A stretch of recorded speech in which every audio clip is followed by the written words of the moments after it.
ẹ̀yin ènìyàn wa. Ààrẹ Tinubu ti pàṣẹ fún àwọn agbésùnmọ̀mí ọpẹ́ o. Ààrẹ Tinubu pàṣẹ fún wọn wípé kí wọ́n sọ̀rẹ́ńdà gbogbo ámsì wọn, gbogbo nǹkan ìjà olóró tó wà lọ́wọ́ wọn.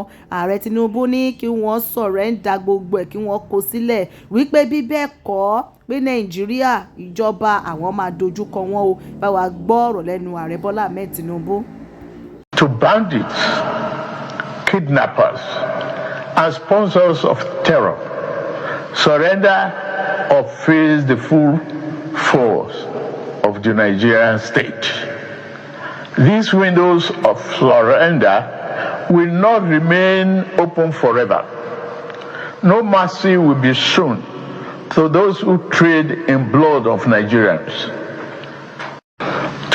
Ẹ̀yin ènìyàn wa, ọ̀rọ̀ lẹ́ bá wa gbọ́ lẹ́nu Ààrẹ Bọ́lá Ahmed Tinubu. Wọ́n ti kọ lẹ́tà sí àwọn agbésùnmọ̀mí àbí wọ́n dẹ̀ pàṣẹ ni. Ẹ wo fọ́nrán tẹ́ ẹ bá wa ń wò yìí nígbà tí Ààrẹ Bọ́lá Ahmed Tinubu tí wọ́n kàmpéènì ní 2023 tí wọ́n kàmpéè kí wọ́n tó dé orí àlééfà gẹ́gẹ́ bí ààrẹ orílẹ̀-èdè Nàìjíríà. Àwọn ọ̀rọ̀ tí wọ́n sọ ni wípé àwọn máa eliminate wọn. Wọ́n ní àwọn máa eliminate gbogbo àwọn tẹ́rọ̀ nínú Nàìjíríà táwọn bá wọlé gẹ́gẹ́ bí ààrẹ. Ẹ jẹ́ ká tẹ́tílẹ̀ kẹ́ bá wa gbọ́ ọ̀rọ̀ tí wọ́n sọ nígbà yẹn o. Ṣùgbọ́n báyìí wọ́n ní kí àwọn agbésùnmọ̀mí kí wọ́n surrender. Ẹ bá wa tẹ́tílẹ̀ kẹ́ gbọ́. Begin from Kaduna State, where the presidential candidate of the All Progressives Congress, Bola Tinubu, has promised to eliminate kidnappers and other troublemakers terrorizing Kaduna State in the northwestern region of the country. Asiwaju Tinubu, who gave this assurance during the APC's Northwest presidential campaign rally held in Kaduna on Tuesday, told the crowd of APC supporters that he will bring an end to the security challenges in the state. TVC News, Lopa Assam has more. Hundreds of support groups and thousands of supporters of the APC converged on Ahmadu Bello Stadium in Kaduna for the flag-off of the party's presidential campaign in the Northwest. And on the eve of this event, the presidential candidate of the party, Bola Ahmed Tinubu, together with his entourage, visited Birnin Gwari to sympathize with the emir and his people who have been in the direct line of fire by terrorists. And there he donated 50 million naira to the families of the victims. His arrival at the Ahmadu Bello Stadium on Tuesday signaled the beginning of the presidential campaign in Kaduna. And together with his entourage, Asiwaju Tinubu immediately went round the arena, waving at the mammoth crowd.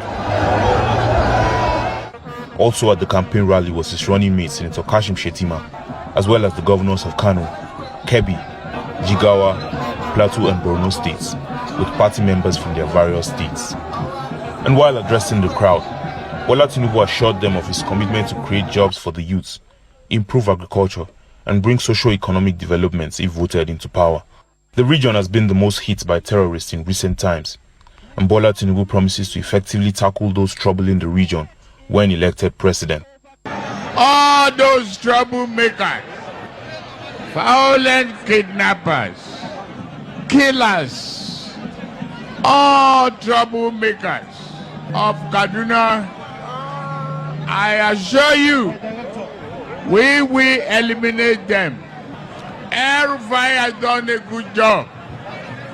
Go around Kaduna, you see how organized, how clean, and it has moved the internally generated revenue up. The host governor, Nasir El-Rufai, is pleased with the overwhelming support shown to Asiwaju, and is also convinced that the party will emerge victorious in the zone because of its numerical strength. What we have seen here, we are satisfied. Northwest has done well, Kaduna has done well. We've set a new standard. And I'm very grateful to all of you. Several Northerners have voiced their appreciation of Bola Tinubu for the support which they say he has given to the North.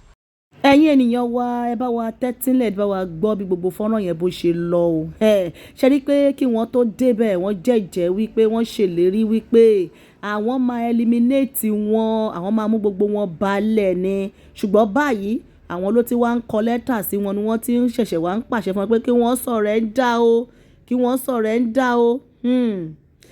Gbogbo ọ̀rọ̀ òṣèlú nínú ìlú yìí àfi kí Elédùmarè kó ṣàánú fún wa o.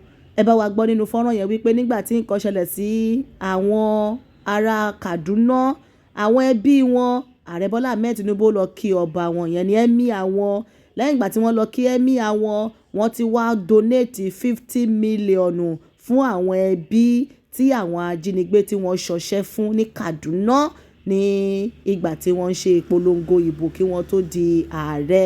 Gbogbo àwọn ibi tí ìṣẹ̀lẹ̀ ti wá ṣẹlẹ̀ sí o àwọn ẹbí tí wọ́n ti jí gbé ni o àbí àwọn tí wọ́n gé lórí ni o àwọn ọmọ iléèwé ni o àwọn olùkọ́ ni o gbogbo ibi tí nǹkan ti ṣẹlẹ̀ nílẹ̀ Yorùbá àbí iná lójú ọjà ni o ọjọ́ òlẹ̀ ti bá wa rí pé Ààrẹ Bọ́lá Ahmed Tinubu wọ́n gbé owó kalẹ̀ fún wọn níbẹ̀ o ṣùgbọ́n ní Kaduna ní Òkè Ọya tí nǹkan bá ṣẹlẹ̀ wọ́n á gbówó lọ fún wọn ẹjọ́ ẹ̀ṣẹ̀ wo gan ni ilẹ̀ Yorùbá wá ṣẹ̀ wọ́n o àti wípé ṣé bí ìran Yorùbá ṣe fẹ́ dákẹ́ máa wòran lélẹ́yìí ní ọ̀nà àbáyọ wo lẹ bá wa rí sí gbogbo àwọn nǹkan tí wọ́n ń ṣe yìí o eléyìí tí wọ́n ń ṣe yìí ṣé ó lè mú ìlọsíwájú bá inú ìlú ẹ̀yin ènìyàn wa jẹ́ ká rí èròǹgbà yín ní abẹ́ fọ́nrán yìí ọmọ Yorùbá ọ̀nà ọmọ ẹni oníṣèjì bẹ̀rẹ̀ ká sí ìlẹ̀kẹ̀ sí ìdí ọmọ ẹlòmíì níbo wá ní ìlẹ̀kẹ̀ padà wá já sí báyìí o jẹ́ ká rí èròǹgbà yín ní abẹ́ fọ́nrán yìí.